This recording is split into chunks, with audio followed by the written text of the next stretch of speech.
and they got in a fight. It was the cutest thing you ever saw. I don't mean a serious Yes. fight, but saying, "No, Helen, now, Anita, you know." Oh, yes. Aren't I they mean, fun? back and forth. They were funny They together. were arguing about one time when they were in Cuernavaca, and they were telling this story. Yeah, that's right. And it was going on about, no, that's not the way it was. Yes, so we were in Cuernavaca. Now, I remember we were in, And Helen would argue with her. I know they would back and forth. No, it wasn't that way. You sure it's the costumes? I don't know. I think his face is nice.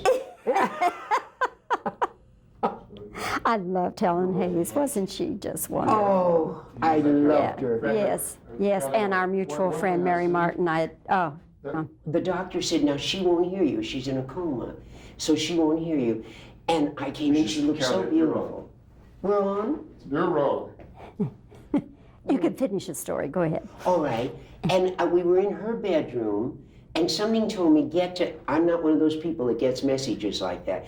Get to Mary Martin, get to her. And we had just closed Legends. We opened it here in Dallas because it was her home. And then there I was, and the doctor said, she won't hear you. So I just kept talking to her, all the old jokes. I thought, I don't care. And I was all alone with her, and I kept talking. And I said, Mary, everybody sends love, and I love you, you know that. And she squeezed my hand.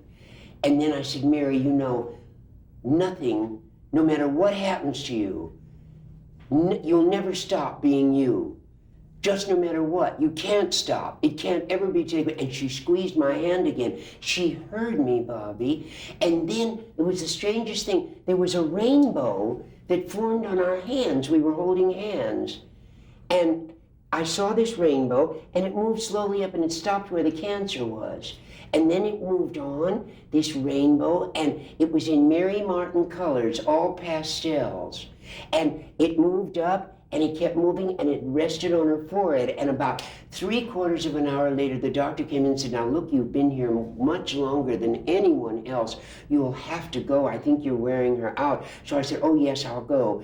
And I left, and the doctor said to her, Mary Martin, there's a rainbow on your forehead. And I said, Mary Martin, there's a rainbow on your forehead. And she just lay there looking so beautiful with not a line on her face. And the doctor said, you must go. By the time I got home, the phone rang and they said, Mary's gone. And you know how we knew? The rainbow went away. And I said, what was that?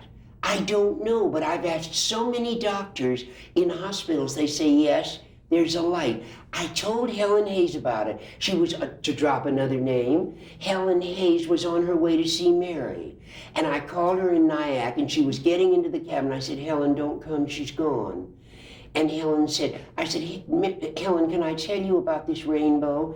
And she said, isn't that funny? I've never told anybody, but when my daughter died, there was a light in the corner of my bedroom for 2 weeks, every night when I went to bed. And she said, years later when my husband died, Charles MacArthur, there was a light.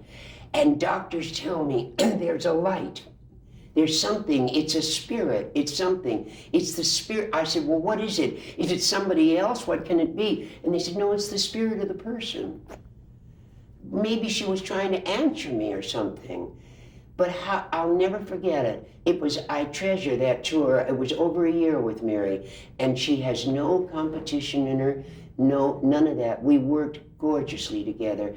I know the script wasn't what it was supposed to be, I know that, but the characters were good for us. It was a change for Mary and a change for me, and we loved the characters, and we certainly, I was her protege at one time.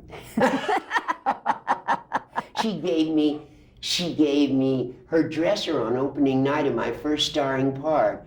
And then no fool Mary, she took the dresser right back after that. Oh, well, Carol, thank you for sharing that beautiful story with me because I loved her so much. I know you did, Bobbie. That's why I was telling you. I haven't told many people that. And I love you, so thank you for telling that story that I can carry Bobbie. with me the rest of my life. Oh, thank you, Bobbie. I feel your love. All right. Well, we have to, let's hold just a second. Let's hold just a second. Okay. But, You set her up. Sorry, guys. can do hello, Dolly. wear our Dolly hat.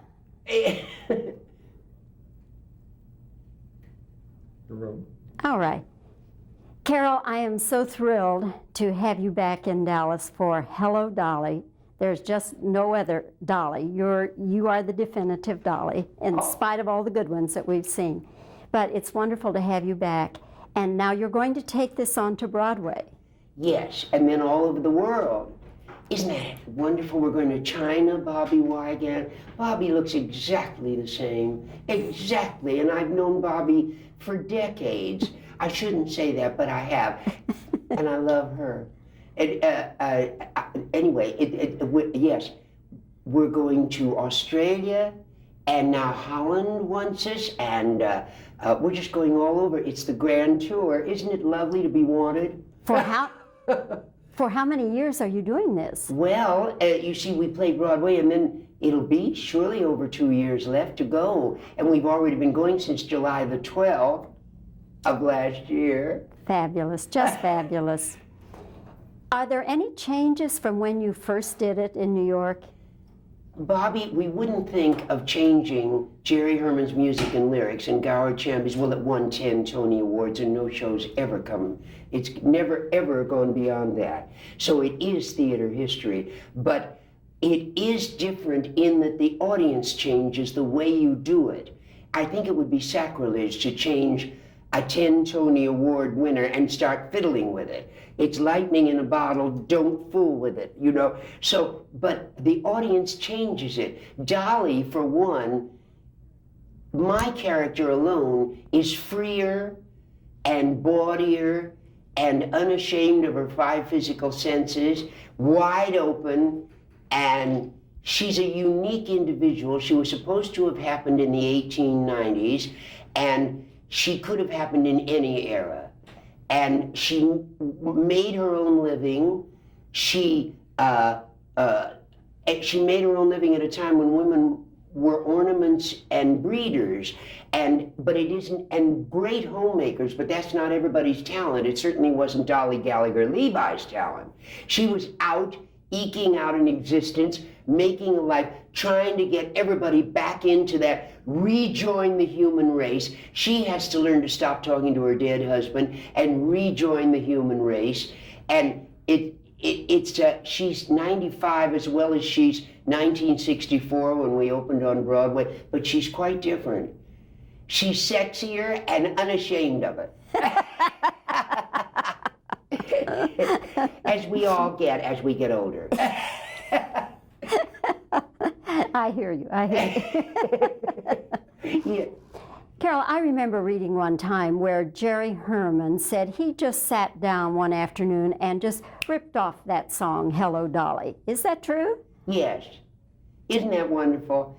And he swore that that's the key he wanted it in. Now, you know, no composer wants his song where I sing it. Hello, Harry. Now, nobody wants to hear that. And Philip Lang was the arranger, the orchestra arranger. He said, but my flutes won't play down there. And Jerry said, I don't care. That's where I want Hello, Dolly. And he stood by me. And he insisted he wanted it that way and conceived it that way. See, you say that to you, I'm the definitive Dolly, but I was the original. And it was such a privilege to have Gower Champion, the great director and choreographer, designing it on me. It was as if I were the statue of the thinker and he was Rodin. And he would come forward and say, do this, and then back up and run to the back of the theater and say, no, do it more that way. And then he'd go and look and say, there. But it was designed around me. It was designed for me, of course, being the original. What a privilege. And then Jerry Herman did he did most of the songs after we knew. I told Gower, this is the way I feel about Dolly, and you'll have it on your conscience. I'll jump out the window if you don't let me play her. And I was madly in love with the character of Dolly Gallagher Levi. And Gower said, so I said, Gower, let me audition for you. And for hours, he stood there listening to this audition, and finally he said, I buy that. And we never disagreed, ever. Every show, that's worth anything goes through rocky times. I think, Bobbie Wygant, you know that better than anyone because you've reviewed shows for so long. And you've taken, I act as if you're my age or not, but the thing is, it hits stormy waters. Every good piece of creation hits a time when, why did we ever start this thing? It won't work, you know?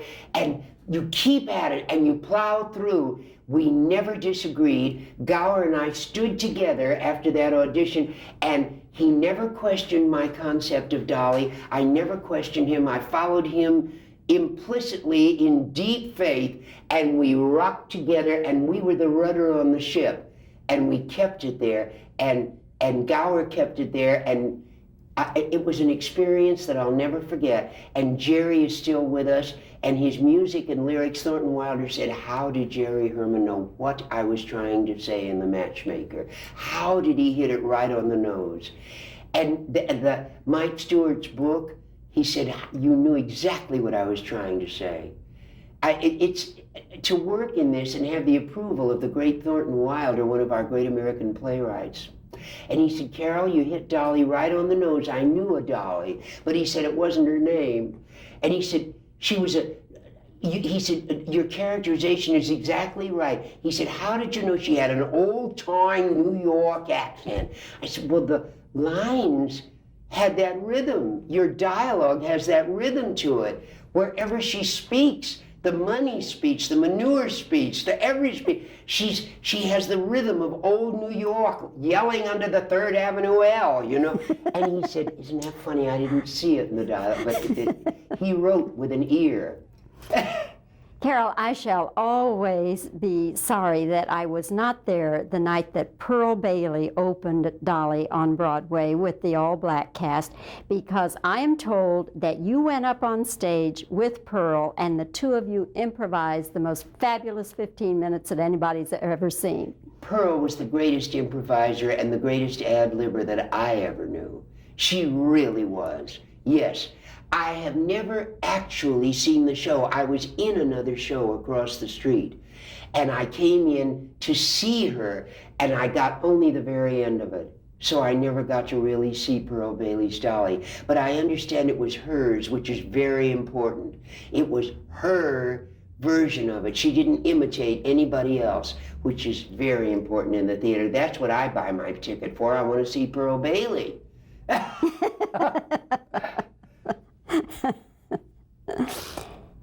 When you think back on the many, many performances you've done of Hello, Dolly, is there any one that stands out?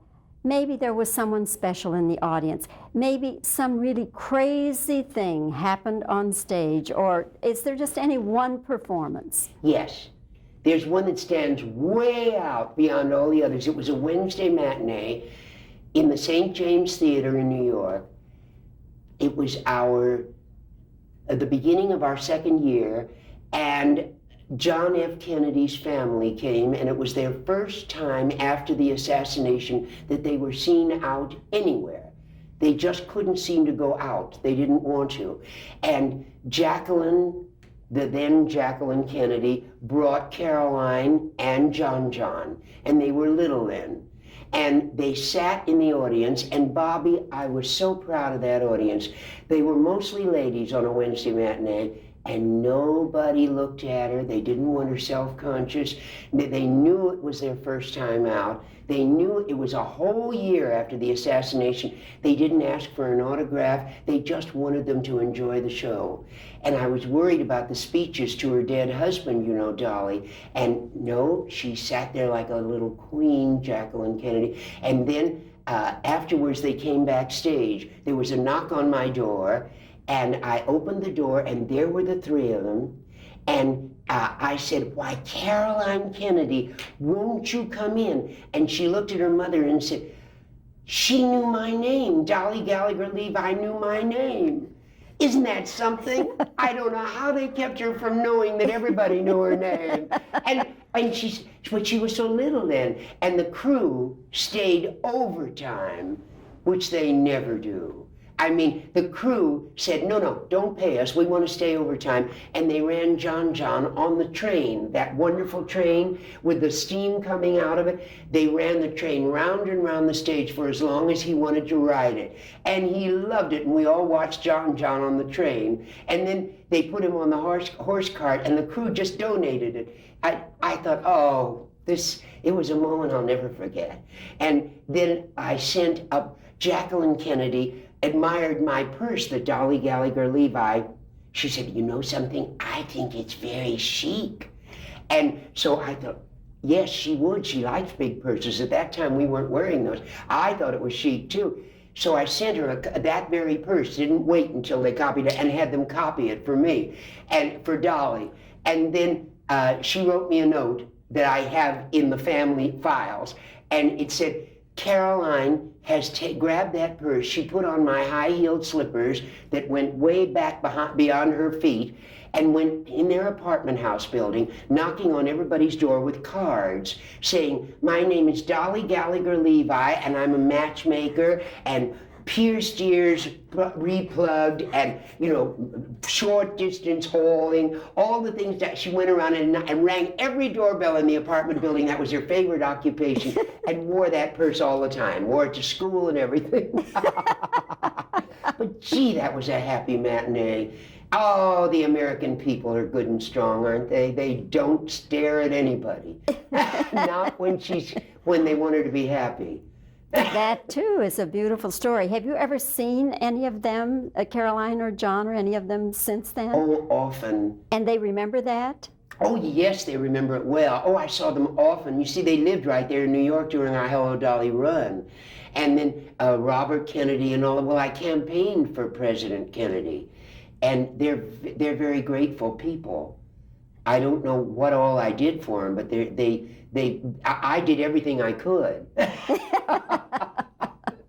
Carol, I know you have other appointments today, but again, welcome back to Dallas. Oh, you're the one to welcome people, Bobbie Wygant. It's a joy to see you again and looking like you do. And we'll be there for Hello, Dolly tomorrow night for the opening. Wouldn't miss it. Oh, well, you have to be there. I can tell Bobbie Wygant because she won't be reviewing it. No, it'll be a feature. Yeah. It'll be a feature. Yes. We feel we're a blessed company. We do, Bobbie. Now, it's up to the critics to tell us if that comes over the footlights, but we are blessed. And when I cried over the first time I saw the run-through because the company was so wonderful. I can tell you, because you're not the critic on this. And see, Bobbie Wygant has reviewed me so often that there's not much left of me to talk about. So I said to them, they said, why are you crying, Carol? And I said, because I don't know who to thank. And they all pointed straight up. They felt the same way I did. We're blessed. We don't know who's doing it. Yeah, we know. Sure we do. Carol, thank you so much, my dear. It's wonderful to have you here. Oh, thank you, Bobbie. Thanks. Oh, you're the best. You're the best. You're the best. Just the best. We need to stay where we are. He's going to get his edit shots now. Oh, yes, right. We just go on talking. We're still in You have to be camera. quiet and I talk. Yes. Is that it? We'll mix it up. We'll mix it up. All right. Should I be Okay. quiet and you talk? No, you go ahead at the moment. All right. That story of Mrs. Kennedy, I never ever got to meet Mrs. Kennedy. Oh, and when didn't people said to me, you know, is there any one person you haven't interviewed that you always wanted to interview? I always said, you know, Jacqueline Kennedy. I mean, I would love to have interviewed her because I think she probably wasn't an easy person to interview, so it would have been a little bit of a challenge. But I'm sure that Because everybody was fogged in on the planes. We were raising money, campaign money for John F. Kennedy. And so she said, won't you stay? It was all long gone. She said, won't you come to dinner? We know that you can't get out of Washington. So we had dinner in the breakfast nook. And she said, you know, if I were a Christian Zionist, I would be as strong as a Kennedy. And I said, how do they imbue the girls, the in-laws, with wanting to be as strong as Kennedys? I don't understand that, but they do. They worship the Kennedy image. Mm-hmm. All the in-laws want to be Kennedys. Mm-hmm. Mm-hmm. How do they was the best show I ever saw him do. He adores you. He just adores you. But all the shows that we have seen, see, we're married 40 years. For 40 years, I've seen George Burns shows. Yes. Every time George opened anywhere, it was the best show I ever saw him do on his 99th birthday. Okay, we're rolling and we'll be through real quick. Now, All right. I should be talking. No, what I'll do is repeat a question, and you start to talk, and then I'll wave you off. Okay.